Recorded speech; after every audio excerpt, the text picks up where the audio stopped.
Maratoni! Ikaw, anong trip mo?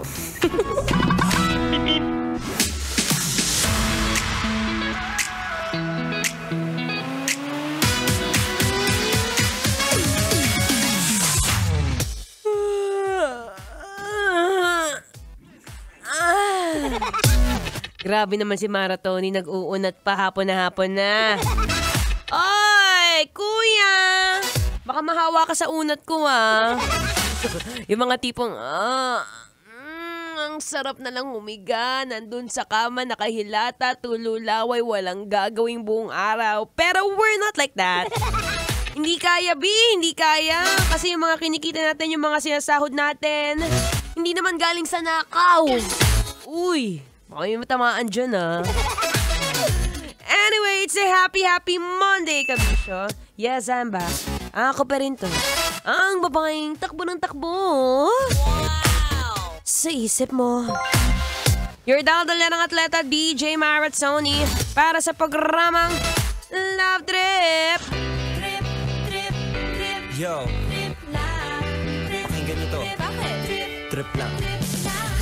Kumusta ang naging weekend? Nakapagpahinga ba?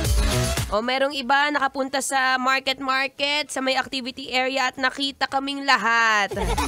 Kung saan lahat ng mga DJ ay nagulat ka, hindi lang pala boses ang magaganda. Pati ang mga mukha, artistahin ha? Hello po. Ayan, good afternoon. Lalo na sa'yo na parang nagmumukmuk ka na naman dyan. Bakit naman kasi humihirit ka? Bumabanat ka ng joke na alam mong sensitive. Next time, pag bago ka humirit ng joke, pakilalanin mo muna yung tao, ha? Hindi yung mga tipong babagsak ka ng joke dyan, kala mo perfect mo.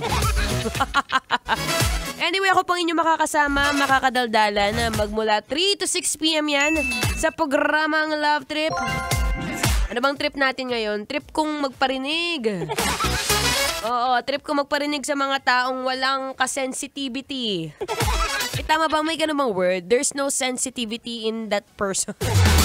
Kasi yung mga hindi marunong makaramdam. Hindi marunong makaramdam na mga may utang. Hindi marunong makiramdam na alam na ngang galit sa'yo. Wow, kinakausap mo pa. Hindi marunong makiramdam. Ang tagal-tagal ka na nga hindi kinakausap. Alam mo na ngang hindi ka na nga mahal. Ginajowa mo pa. Ay naku, minsan may kakilala ka bang ganun? Oo, aesthetic-wise, check. Face card, check. Pag nakita mo ang kanyang Facebook, maraming kakilala, check. Pero deep inside, bakit ganun? Parang hindi marunong makiramdam. Ayan na, nako, Diyos ko! Ang daming tao sa labas. Parang si Maratoni hindi marunong makiramdam na mayroong earthquake drill. Oo nga pala ha, sa mga nasa biyahe ngayon. Dapat meron kayong go bag. Yung go bag, syempre dapat may mga lamang na importanteng bagay yan. Oo, ma-segue ko lang kasi nababother ako sa mga lumalabas dito eh. Diyos ko, nagiring na yung bell. Eto, dito pa rin si Maratoni, dumadaldal oh. In fairness noon, taray, napaka-workaholic. Pati dun sa digital namin, hello. Sama-sama tayo dito sa loob ng building, walang aalis kahit mag-landslide na. Ay! Wag naman ganon. O extra careful, extra take care of yourself. Mahirap na baka mamaya sa mga dami-daming pinoblema sa mundo, hindi mo nararamdaman, yumuyug-yug na yung building mo. Anyway, ako po'y magbabalik maya-maya lamang. But for now, diyan ka muna mag-relax ng kaonte. Take the deep breath and deep breathe out. And here's another feel-good music. Ngayong Feel Good Monday. Dito pa rin sa 90.7 Love Radio. Kailangan pa bang i-memorize yan? Basic. Bakit ba? Metro